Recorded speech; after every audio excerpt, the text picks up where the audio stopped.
as they come through the tri-oval. Up front, Truex Jr., Harvick. Green flags in the air, racing in Kansas. Welcome everyone to the Incredicast podcast post-race Hollywood Casino 400 at Kansas Speedway. This is podcast number 16 of season 0. We're going to welcome Dr. Drrelientd to talk about the events of Kansas Speedway and how that race turned out. Yeah, it was a brand new thing that we have not seen so far this year, or ever before. The car of Hunt and Truex Jr. dominated the race, and he overcame adversity and won. Oh wait, that's happened before. That's happened 6 times now. I am so sorry. Now, A mile and a half. So, but, that team. yeah. Still though, I mean, that team is insanely consistent. They are dangerous wherever you go. So, props to Truex. Props to his whole crew.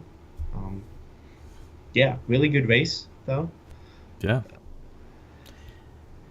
The only issue I had with that race as a fan, there wasn't no passes for the lead. It was just like clean air was OP as heck.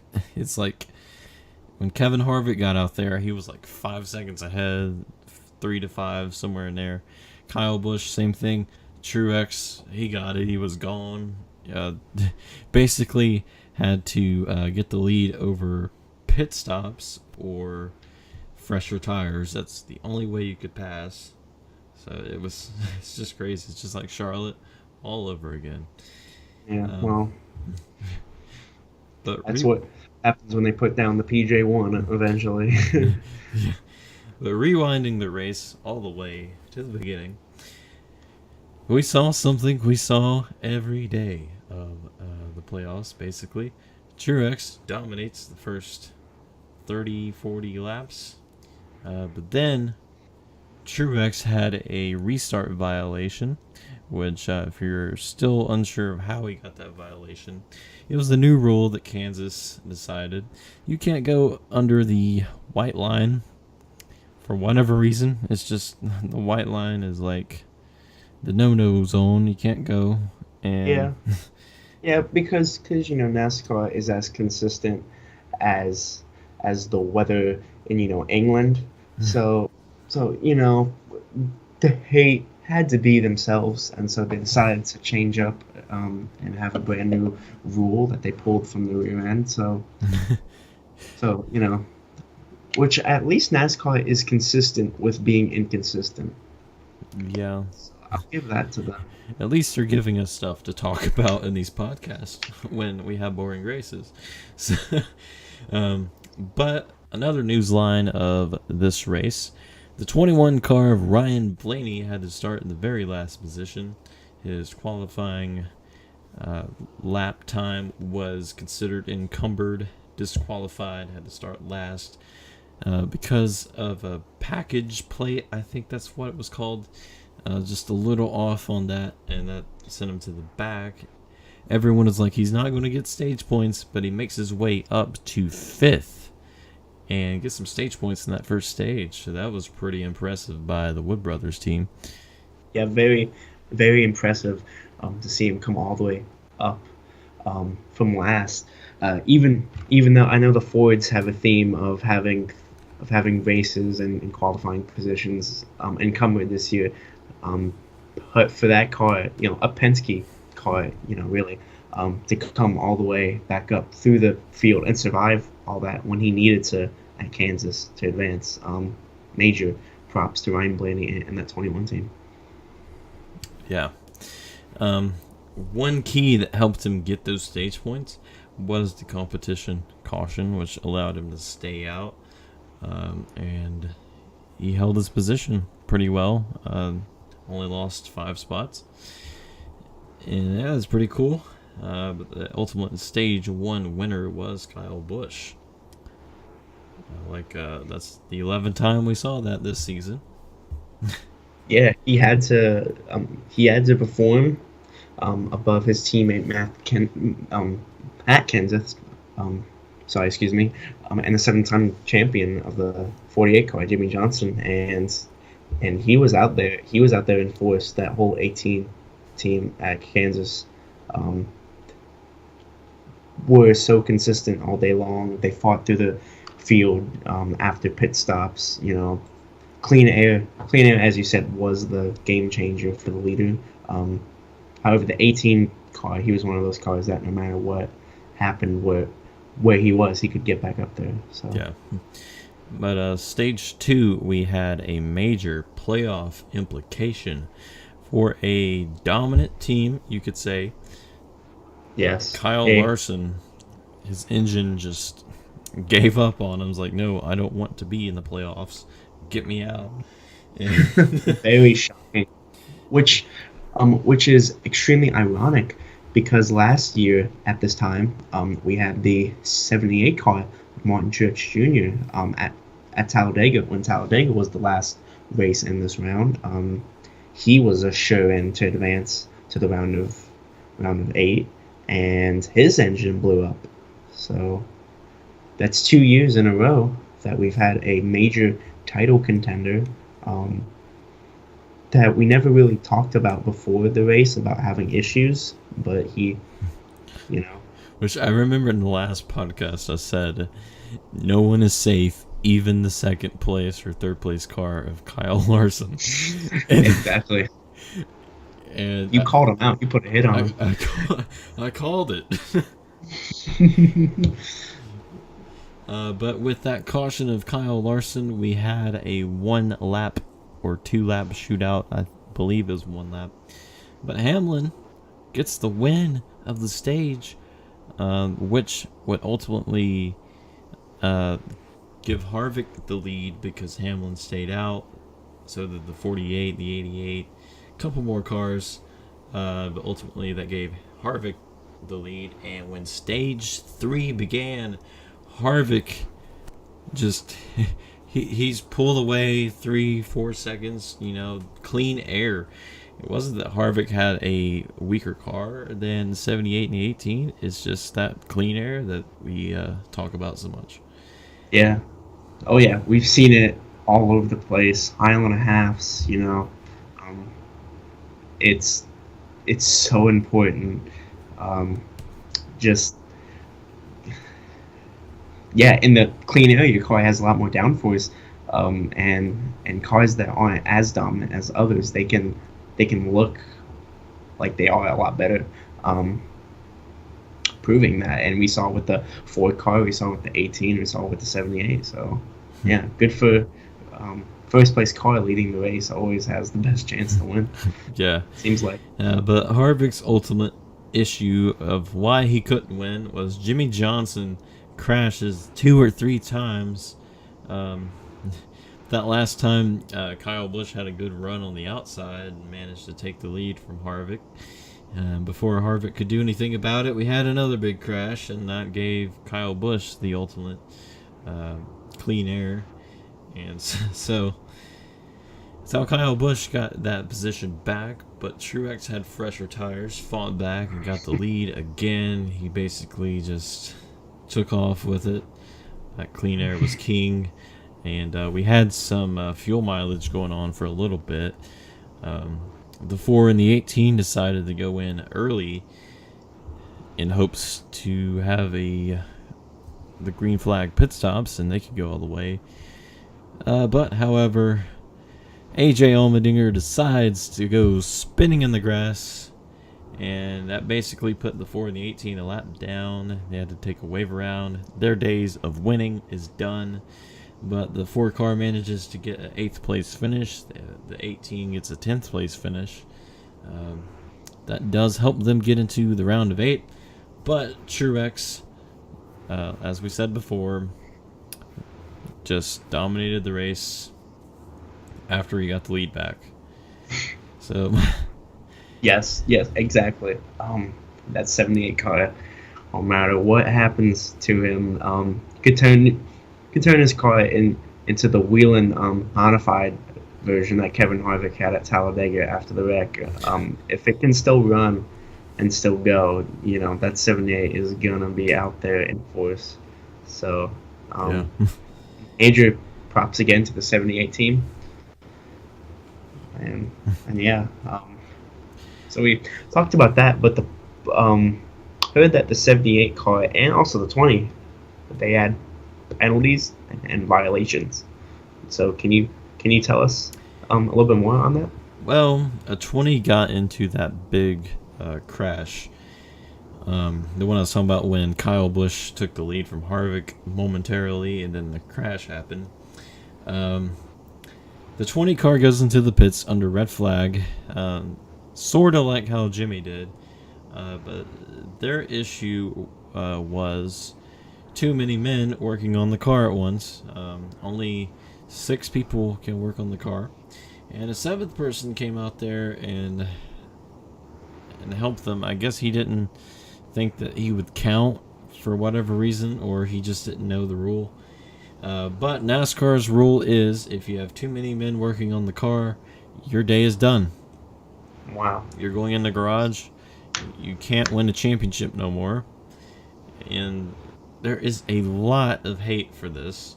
I can understand why, because NASCAR decided someone's championship. Yeah, exactly. And the rule book is not consistent. Their rules are written in the sand. At low tide. If you wait a couple hours, it's gonna be completely different. So, these guys like Matt Kenseth, like we saw last year with other drivers, like how Casey Kane almost got into the chase last year. Just NASCAR with their rule changes, it's so different. And for these guys, it really is unfair because that was not Matt Kenseth's fault. That was his crew member's fault. Something so small though, like that, it shouldn't be penalized that harsh. That's really harsh. Like, yeah, they were like, well, if you only did it like a lap, or you had to come back in on pit road or something, they would have everybody out there working. But I mean, like, what is the benefit of having more people? Yeah. Yeah, and I mean, one more guy. I saw the replay. I don't even think that he did anything important.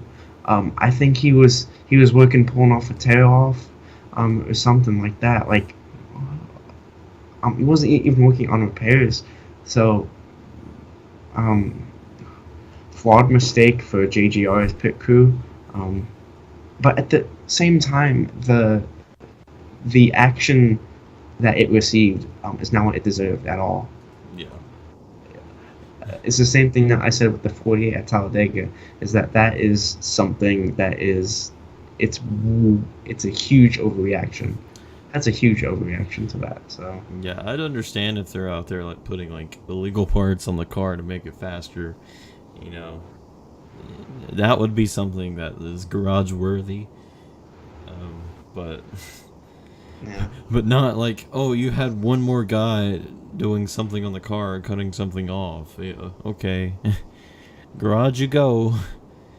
but sad for him and sad for the 42 car, as these two guys who have had fast race cars all year long, and they have been top contenders. I know the 42 for sure has always been up in the top 10, top 5 when we go to like tracks like Michigan, these mile and a half tracks. Even at Talladega, remember last week, he was up there in the end.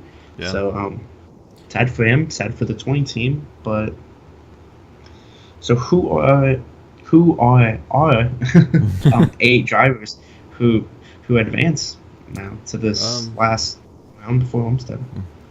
Well, we have the 24 of Chase Elliott. He's been pretty much a top contender somewhat. Yeah, but in the playoffs, definitely.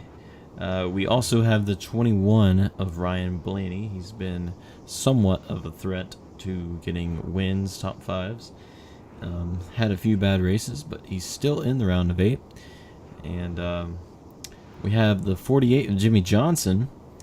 who's had an up and down year. 3 wins though, so that's good. Yeah, good for it. He could turn it around at Martinsville and get into Homestead.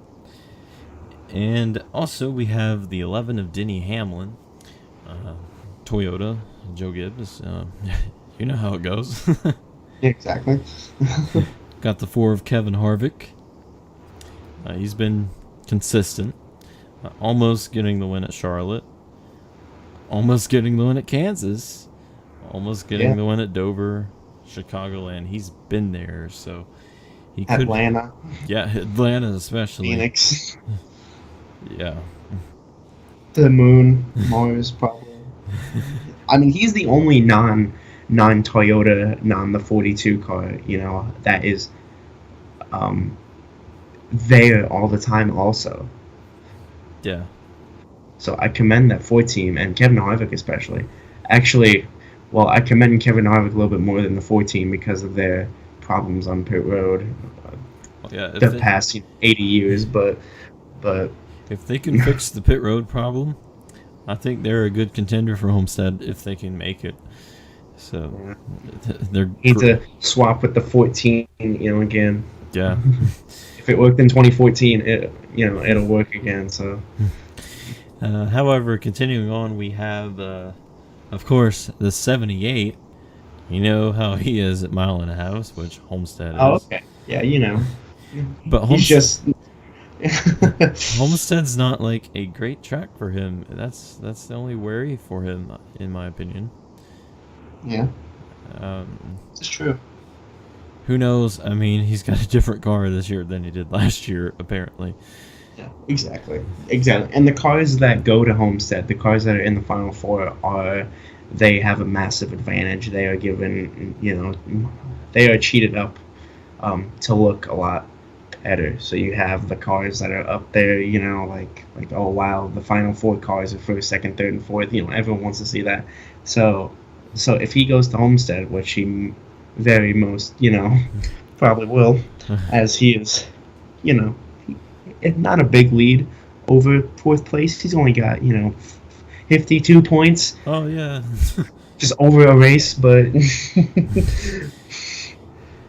Well, the thing is, if he has issues at Martinsville or the possible chance of having an encumbered win, which is probably slim, things like that could happen.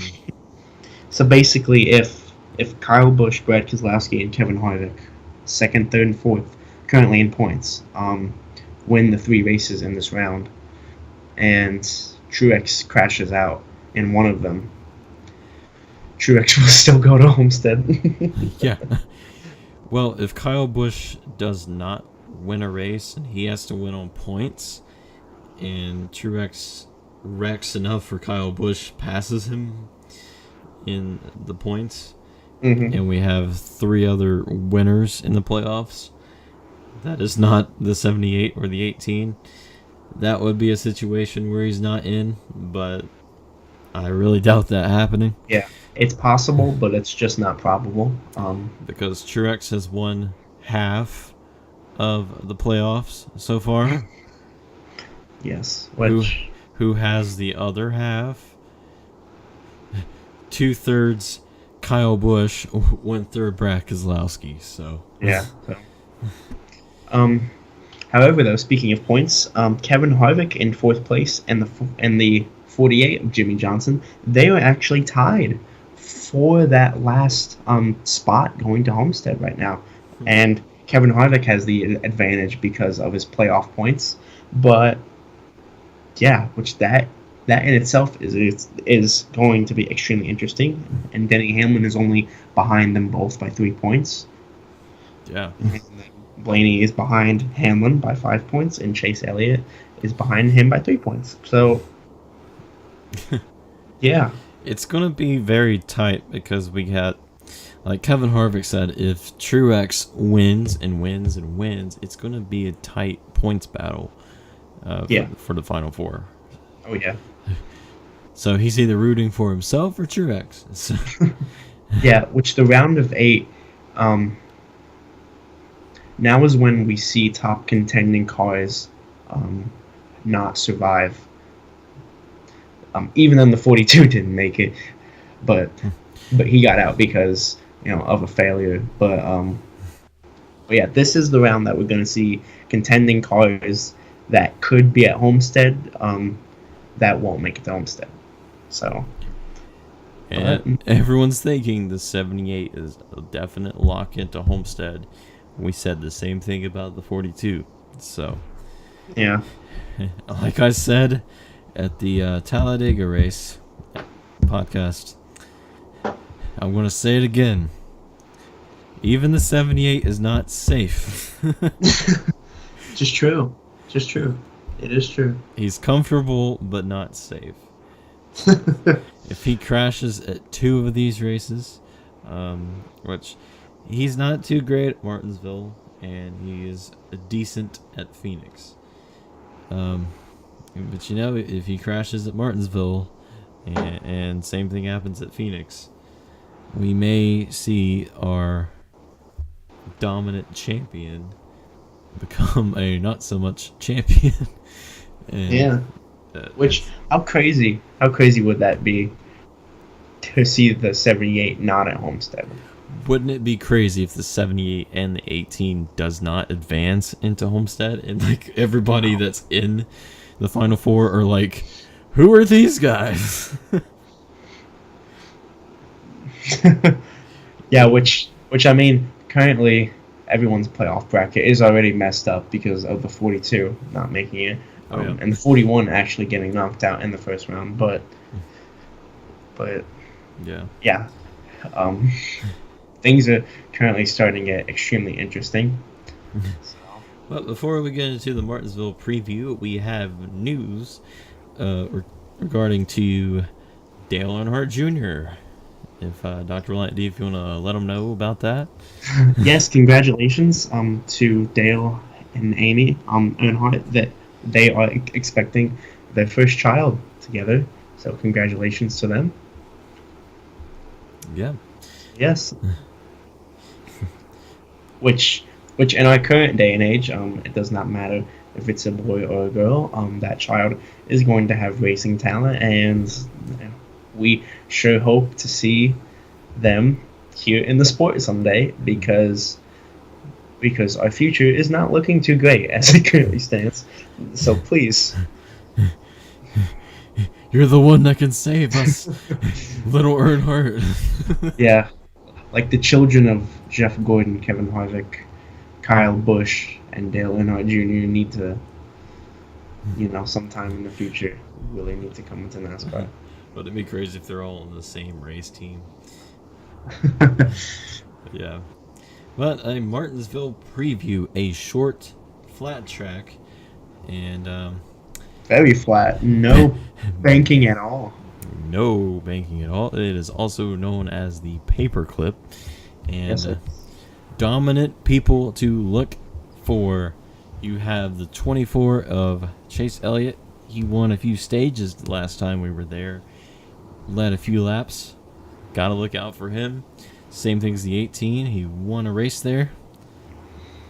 Brad Keselowski, he won last time we were there.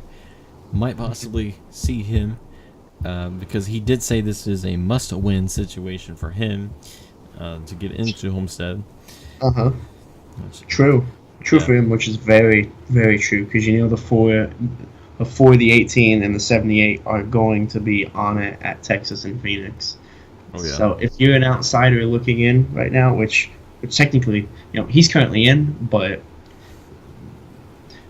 you can't really depend on points going into Homestead. You have to get a win if you want to be secure. So, yeah. That 2 car going into Martinsville needs to do something special. This is the race everyone circles because this is the race the 78 is not great at. They're like, okay, we have a chance. This one. Yes, which also this would be Dale Jr.'s last race at Martinsville. A track that he has had a lot of success at in the past, so that'll be... And also, Amy will be driving the pace car at Martinsville. That would be special for him to win the same weekend, so may have potential playoff spoilers. It's going to be great, intense. It very much could happen. But, we're giving you a lot of names to talk about. But, Dr. Reliant D, who do you think will punch their ticket into Homestead in the first race of the round of 8? Well, I see a non-playoff driver, Jeffrey Earnhardt, winning. No, sorry. Yeah, I just see Brad Keselowski, the 2-car. He's going to win and go to Homestead because Martinsville is a short track with no banking. That means you need really good brakes and you need a well-turning car. That is Penske, and the 2-car, and the 21 technically, but the 2-car is the only Penske car that he's always consistent in the playoffs in the season. So I see him driving the hell out of the two, out of the, now it's the white deuce machine. A while ago it used to be the blue deuce. That was cool, but it's the white Miller Lite deuce. Yeah, I see him going to victory lane. How about you? Well, I have the same mentality as you. A Penske driver will win Martinsville, but he's not in the chase, not in the playoffs, whatever you want to call it. It will be the 22 of Joey Logano. He's going to cleanse his plate of encumbered. But yeah, which, however, I also see Denny Hamlin doing very good, as he's very good there at Martinsville, and also viewers watching this podcast cannot say we were wrong and picked the wrong pick if the 78 wins, because he wins every race and we can't pick him every time.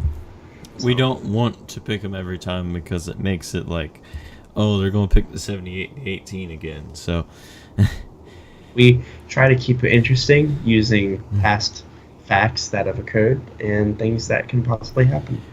But yeah, look out for the 2 and the 22 going to Martinsville. Before we close this podcast, we're going to give you guys some details about the postseason podcast that will happen after Homestead. A few weeks after Homestead. It will be after we're both out of college for about a month. It gives us time to plan for the next season. We're going to give you a season in review podcast. We're going to come up with how to get better for next season, when we're going to do our first full season. Please help. Please help. Be there. Let me get the date up. It should be the 13th of December. We're going to have like the celebration day beforehand. We're going to give out the date, the time, once we get closer and we can actually, we'll know what time we actually want to do it. And yeah, we're also going to be doing a thumbnail vote. You're going to be able to vote for your favorite thumbnail of the Incredicast podcast, which would be great. It lets us know what kind of art style you'd like to have. If you like when the drivers are holding the logo and the winner sticker, or if you like the green border and very plain, if you like those a lot more, or just whatever kind of art style you like, whatever thumbnail you like, vote for it, and that one will be the cover of the year. And we're going to get a die cast of the same car, and we're going to like display it in the background, which would be pretty nice. And we're also going to be doing a Q&A session on Instagram Live 10 minutes before we go live on YouTube to record. And also, if you can find the hidden Kyle Petty, you might have a chance to win, to come on our final podcast with us, and we'll ask you questions and interview you as the fan. And the t-shirt too that we have. Yeah. The t-shirt drawing is currently still open. We have 6 people 6 people who have entered that. Which before we give the shirt away, I'd like to have like a few more people just to make it interesting. So if you would like to have it, please comment down below where you found Kyle Petty. It's not just in this thumbnail. It could be for all of them. Any Incredicast thumbnail, including the halftime podcast. Yes. The more you do, the better chance you have at winning the shirt. A good hint is the very first podcast that we ever did is probably the easiest to spot. However, it is worth more to do the harder ones. So I would say that this one is actually the best and the hardest to find. But yeah, just to give you guys some details about this one, if you can find it, that is 5 entries to win the shirt. Whereas otherwise you'd have 1 to 2. So yeah, if you can find shout out one, to you, Adatar, because really, yeah, if you can find it, you basically have the shirt won. Yeah. Punch your ticket into Homestead. There you go. With Truex and Brad Keselowski himself. Which, to give you guys a bit of details of what we're going to be doing that day, we're going to have a celebration thing. We're going to celebrate our year, hard-earned year, and we're going to just... It's kind of like our version of the banquet. We're going to just eat all the sushi we can. and have a damn good time doing it. Because we worked hard on this podcast all year. It's been... Yeah, and school also has been... School's been... School's been tough. And trying to get the podcast in during school has been tough. And we've had some technical issues. And we're just going to have a great time. We're also going to try to give Dell Jr. a special gift, which we will let you guys know what that is as soon as it gets closer to that day. I don't know if I want to record that or not. We'll have to ask him if he's there, Yeah. So if he wants to, which is probably a no, but it's for him though. Yeah, it's for him. It would be cool to document it on the channel that we gave it to him. Yeah. And it was us, like nobody else makes an Incredicast podcast and gets 1,000 subscribers and say it's them. And we're still here with 100. It's okay. And then once we get back from that, we will start our podcast. But that is all we have for this podcast. Thank you guys for tuning in. We'll see you next time. And this is the Incredicast podcast signing out. We just persevered.